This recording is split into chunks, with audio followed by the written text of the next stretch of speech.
শাক বাটা একদম পুরো রেডি। তোমরা এটাকে ভাত বা রুটি বা পরোটা যা খুশি দিয়ে খেতে পারো। খেতে কিন্তু খুবই সুন্দর লাগে। মেখে মেখে ভাতের সাথে রুটি পরোটা রোল করে খেতেও খুব বেশ ভালো লাগে। তো চলো কীরকমভাবে সরষে শাক বাটাটা করলাম নিশ্চয়ই দেখেছো।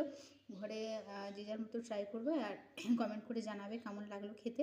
এটা কিন্তু খেতে ভীষণ সুন্দর লাগে। যেমন সরষে শাকটা ভাজা ভালো লাগে, এটাও কিন্তু তেমনই সুন্দর লাগে খেতে। তো নিশ্চয়ই একবার ট্রাই করো আর অবশ্যই কমেন্টে জানিও। সবাইকে শুভ দুপুর দিলাম, ভালো থাকার শুভেচ্ছা। দেখা হবে আবার একটা নতুন ভিডিওতে। আজকে বানাবো সরষে শাক। সরষে শাকটা আমি কিন্তু একটু আলাদাভাবে বাটাও ঠিক নয়, তো আবার বাটাও বলতে পারো। তো চলো তোমরা একটু দেখো ভিডিওটা কেমন করে বানাচ্ছি। দেখো শাকগুলো আমি কিন্তু একটিও কাটিনি, এইরকম গোটা গোটাই রেখে দিয়েছি। এরকম শুধু জাস্ট বেছে একটু দেখে ধুয়ে নিয়েছি। মিক্সিতে দিয়ে দিলাম খুব অল্প পরিমাণে একটু সর্ষে দিয়ে দিলাম, কালো সর্ষে। একটা কাঁচা লঙ্কা দিলাম আর একটুখানি টমেটো কেটে দিয়ে দিলাম। এখন পেস্ট করে নিই।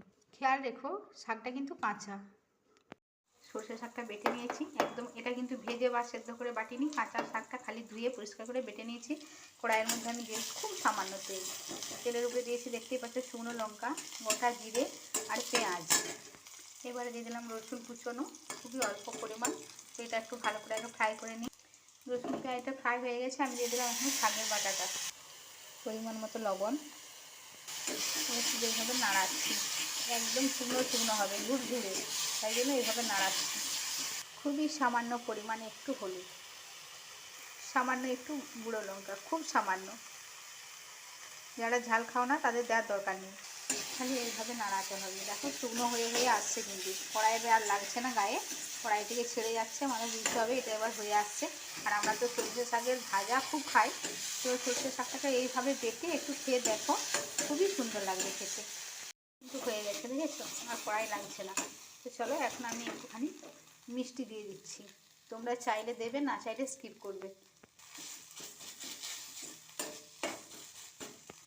এরপর দিয়ে দিচ্ছি খুব সামান্য লেবুর রস, কাগজি লেবুর রস দিচ্ছি। টমেটো দেয়াই আছে, তো আমি অল্প একটু কাগজি লেবুর রস দিয়ে দিলাম। লেবুর রসটা দিলে কিন্তু ভালো লাগবে। একটু শুধু এভাবে নাড়িয়ে নিলাম, গ্যাস অফ করে দিয়েছি। চলো এবারে নামিয়ে নিই। এবার আমি নামিয়ে নিচ্ছি, নামিয়ে নেওয়ার পালা।